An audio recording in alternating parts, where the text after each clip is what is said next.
નમસ્કાર, આપ જોઈ રહ્યા છો નેશન પ્લસ ન્યૂઝ. હું છું આપની સાથે હેતલ ભગત. આણંદના ઇન્દિરાનગરી વિસ્તારમાં 350થી વધુ કાચા પાકા મકાનો હટાવવા મનપાએ નોટિસ આપતા રોષે ભરાયેલા 500થી વધુ સ્થાનિકોએ મનપા કચેરીમાં જઈ હોબાળો મચાવ્યો છે. આણંદ શહેરના ગોપી સિનેમાથી અક્ષર ફાર્મ તરફ જતા રોડ પર ટીપી 10ના ફાઇનલ પ્લોટ નંબર 51માં આવેલી મનપા હસ્તક અને સરકારી જમીનમાં 350થી વધુ કાચા પાકા ઝૂંપડા બનાવી લોકો માથે છત ધારણ કરતા હતા. આ લોકોને હટાવવા માટે મનપા તંત્ર દ્વારા 5 દિવસ અગાઉ નોટિસ બોર્ડ લગાવી જગ્યા ખાલી કરવા માટે 15 દિવસનો સમય આપ્યો છે.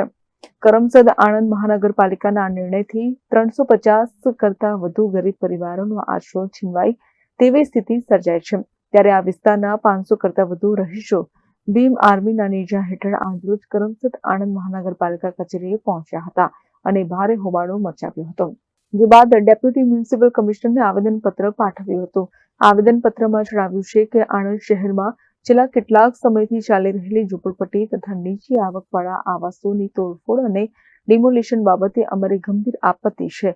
શહેરના કેટલાક વિસ્તારોમાં 50થી 70 વર્ષથી વધુ સમયથી વસવાટ કરતા પરિવારોના ઘરો પર કોઈ યોગ્ય નોટિસ, સર્વે કે પુનર્વસનની વ્યવસ્થા કર્યા વિના ડિમોલિશન કરવામાં આવી રહી છે અથવા કરવાની તૈયારી ચાલી રહી છે.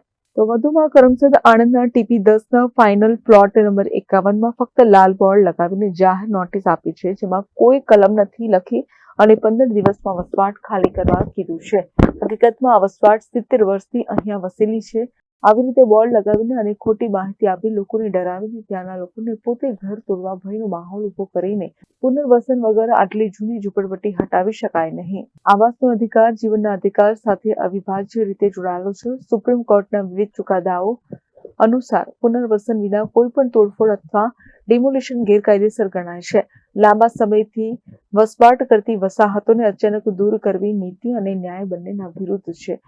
જો કોઈ પણ પરિસ્થિતિમાં જો ઇન્દિરાનગરીના ઘરોની તોડફોડ અથવા ડિમોલિશન કરવામાં આવશે તો તે વિરુદ્ધ અમે લોકશાહી અને શાંતિપૂર્ણ રીતે જન આંદોલન કરવા માટે મજબૂર થઈશું, તેમ જણાવ્યું છે. આજ રોજ ભીમ આર્મી નામના હેડર હેઠળ એટલે આગેવાનો સહિત તેના રહીશો જે ફાઇનલ પ્લોટ નંબર 51 ટીપી 10 જે એરિયા છે એ તલાવડીના રહીશો દ્વારા આજે એક આવેદનપત્ર આપવામાં આવી રહ્યું છે અને એ આવેદનની અંદર એમને સ્લમ રિહેબિલિટેશન પ્રોગ્રામ હેઠળ સમાવિષ્ટ કરવા માટે અમુક રજૂઆત કરવામાં આવી છે અને જે આ નોટિસ છે એ પરત્વે કંઈક વિચાર કરવા પણ એમણે આ આવેદન થકી જણાવવામાં આવ્યું છે. સર, નામ જે જગ્યા છે તેના નામને લઈને કંઈક વિરોધ હતો, તેને લઈને શું?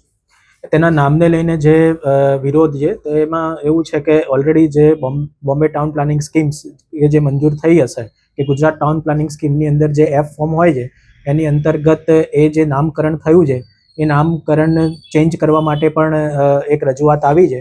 અમે સરકાર તરફથી પણ અમે અહીંથી એ નામકરણ ચેન્જ થાય એ પ્રમાણે અમે અહીંથી પગલાં આગળ ભરીશું. આણંદથી દિનેશ પટેલની સાથે Hiren Shah, nation plus news Khambhat. સમાચારોનો સતત અપડેટ મેળવવા માટે અમારી નેશન પ્લસ ન્યૂઝની યુટ્યુબ ચેનલને સબસ્ક્રાઇબ કરો, બેલ આઇકન દબાવો અને જોડાયેલા રહો ફેસબુક, ઇન્સ્ટાગ્રામ અને ટ્વિટર પર.